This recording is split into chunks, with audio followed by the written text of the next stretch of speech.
সারা বাংলাদেশে গায়েবানা জানাজা নিয়ে ১ কোটির উপরে মানুষ হয়েছেন। বেগম রোকেয়ার পরে যদি কোনো ইতিহাসে কোনো মহিলার নাম লেখা থাকে তাহলে বেগম খালেদা জিয়ার নাম লেখা থাকবে। নারীরা সব সময় রাজপথে থাকবে। কে সকালে শীত উপেক্ষা করে এর আগেও আসছিলাম। আসলে আমাদের এখানে দেশনেত্রী, গণতন্ত্রের মা, আপসীর নেত্রী বেগম খালেদা জিয়ার মাজার জিয়ারত করতে। আগে আমরা প্রায় আসতাম শহীদ জিয়ার মাজার জিয়ারত করতে। আজকে আমাদের মা দুনিয়া ছেড়ে চলে গেছেন। কয়েকদিন আগে আমরা খুব শোকাহত। আমাদের দেশনেত্রী, আপসীর নেত্রী, গণতন্ত্রের মা বাংলাদেশের প্রত্যেকটা মানুষের জন্য কাজ করেছেন, গণতন্ত্রের জন্য লড়াই করেছেন এবং দেশ মঙ্গলের জন্য, দেশের কাজ করার জন্য উনি কোনো কিছুর কাছে, অন্যায়ের কাছে মাথা নত করেননি। দেখেন, উনি নিজেও চিকিৎসা নেননি বিদেশে, এবং বিদেশের মাটিতে উনি যাননি। উনি বাংলাদেশের মাটিতেই বলেছিলেন ওনার কবর হবে, ওনার বিদেশে কোনো ঠিকানা নাই, বাংলাদেশে ওনার ঠিকানা হয়েছেন।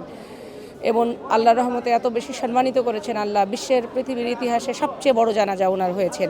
এবং আপনারা হয়তো জানেন, সারা বাংলাদেশে গায়েবানা জানাজা নিয়ে ১ কোটির উপরে মানুষ হয়েছেন। তো আমাদের আপসীর নেত্রী, আমাদের গণতন্ত্রের মা, আমাদের নারী ক্ষেত্রে অবদান তো অবশ্যই, এবং নারী ক্ষেত্রে প্রথম প্রধানমন্ত্রী উনি, বাংলাদেশের নারী প্রধানমন্ত্রী, 3 বারের সাবেক প্রধানমন্ত্রী।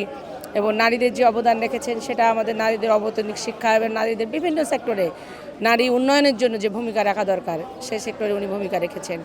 ওনার জন্য আমরা ওনার রুহের মাগফিরাত কামনা করছি। আমরা প্রত্যেক দিনই 5 ওয়াক্ত নামাজে ওনার জন্য দোয়া করি, ওনার জন্য মুক্তির লড়াইয়ের জন্য আন্দোলন সংগ্রাম করেছি, রাজপথে থেকেছি। উনি যতদিন জেলখানায় ছিলেন, উনি অসুস্থ ছিলেন, ওনার চিকিৎসার ব্যবস্থা করা হয়নি। এই ফ্যাসিস্ট হাসিনার কারণে আমরা আন্দোলন করে ওনাকে মুক্তি করার ব্যবস্থা করেছিলাম। এবং এই 5ই আগস্টে ফ্যাসিস্ট হাসিনার বিদায় আন্দোলনে আমাদের রক্তচক্ষু থেকে আমরা সরে আসিনি, রাজপথ থেকে সরে আসিনি। শত রক্তের বিনিময়ে এদেশে আবার নতুন করে একটা বাক স্বাধীনতা ফিরে এসছে। এই বাক স্বাধীনতা থেকেই জানাতে চাই, উপরে আল্লাহ মালিক, নিচে ইনশাআল্লাহ আমাদের সামনে আগামী 12 ফেব্রুয়ারি যে নির্বাচন আসছে, সেই নির্বাচনে ধানের শীষ বিজয়ী হয়ে ইনশাআল্লাহ জনাব তারেক রহমান, শহীদ প্রেসিডেন্ট জিয়াউর রহমানের সন্তান এবং বেগম খালেদা জিয়ার সন্তান, আপসীর নেত্রী, গণতন্ত্রের মায়ের যেহেতু সন্তান, সবার আগে বাংলাদেশ। উনি সেই যোগ্য উত্তরসূরি হিসাবে ইনশাআল্লাহ বাংলাদেশের দায়িত্ব নেবেন এবং বাংলাদেশকে সুন্দর একটা বাংলাদেশে উপহার দিবেন। এই মহিয়সী নারীর প্রতি আমাদের যে শিক্ষা, এটা আমাদের যুগ যুগ ধরে এই শিক্ষাটা আমাদের প্রতিটা মানুষ স্মরণীয় হয়ে থাক। কারণ মানুষের ক্ষমতার জন্য না, আমি মনে করি প্রতিটা দেশের যে নেতা বা নেত্রী যারাই আসুক, তারা শুধু ক্ষমতার সম্মান না পাক, এই ভালোবাসার সম্মানটুকু পাক। এটা আমাদের দেশটা যেন, তাকে দেখে যেন সবাই এই শিক্ষাটা নেয় যে আমরা দুনিয়া থেকে যখন যাব, এই সম্মানটুকু নিয়ে যেন এই দেশের মাটিতেই আমরা চিরবিদায়িত হতে পারি। আমি মনে করি প্রতিটা মানুষ ওনাকে দেখে এই শিক্ষাটা নেক, তাহলেই আমাদের দেশ সুন্দর হবে এবং ভবিষ্যতে সুন্দর হবে। যে আমরা আমাদের দেশের জন্য, ভালোবাসার জন্য, সম্মানের জন্য কাজ করব। বেগম রোকেয়ার পরে যদি কোনো নারীর ক্ষমতা উন্নয়ন হয়ে থাকে, সেটা ছিল বেগম খালেদা জিয়া। আমাদের দেশের জন্য প্রথম প্রধানমন্ত্রী, সে মহিলা প্রধানমন্ত্রী। আমি গর্ববোধ করি যে আমাদের দেশে যে নারীদের যে সম্মান, নারীদের যে অগ্রাধিকার, নারীরা যে প্রায়োরিটি, যে আজকে শত শত লক্ষ লক্ষ নারীরা রাস্তায় নেমেছে, তারা কাজ করতে চাচ্ছে, তারা উদ্দীপনা হয়েছে, এটা বেগম খালেদা জিয়া মহিষী নারীর কাছ থেকে প্রতিটা নারী শিক্ষা। আর কিভাবে, আমি মনে করি যে এটা তার প্রতিটা কাজের জন্য, প্রতিটা পদক্ষেপ, তার যে আচরণ, তার যে সভ্যতা, তার যে দেশের জন্য কাজের ত্যাগ তিতিক্ষা, সেটা নারীদের জন্য বিরল প্রভাব সে রেখে গেল।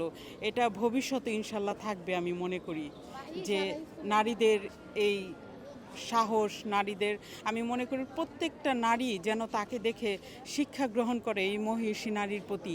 17-18 বছর একটা মানুষ ক্ষমতায় না পেয়েও একজন নারী, সে কিভাবে আল্লাহ তাআলা তাকে সেই সম্মানটুকু দিয়ে নিতে পারে, সেটা তার কাজের ফলে সেই সম্মানটা, তার পুরস্কার আজকে আপনারা দেখতে পাচ্ছেন এবং সারা পৃথিবীর মানুষ দেখতে পাচ্ছে, বা সারা পৃথিবীর মানুষ তাকে স্মরণ করছে।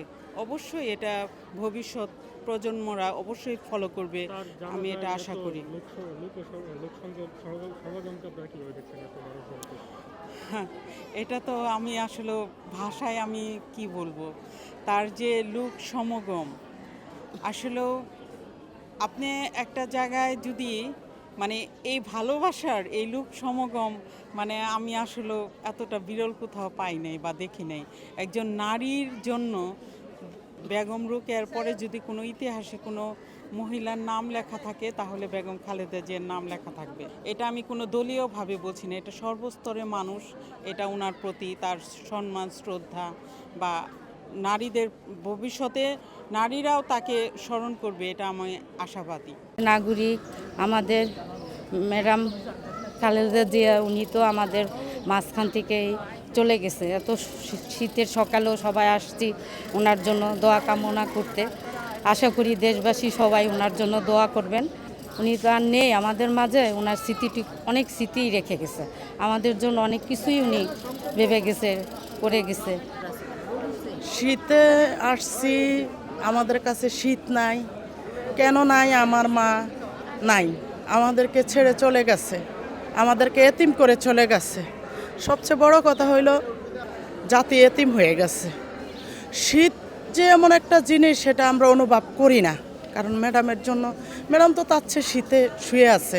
তো আমরা আসছি ম্যাডামকে কবর দেখার জন্য।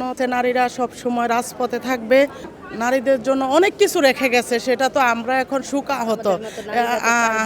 আমাদের মতো নারীরা তো তার জন্যই আজকে রাস্তায় আছি। তো এখন আমরা মানে শোকাহত, আমাদের এত কিছু বলার মানে মনের ভাষা তো বুঝতে পারেন আমরা কত কষ্টে আছি। আমরা মা হারা, আমরা এতিম, আমাদের আগে পাশে এখন কেউ নাই।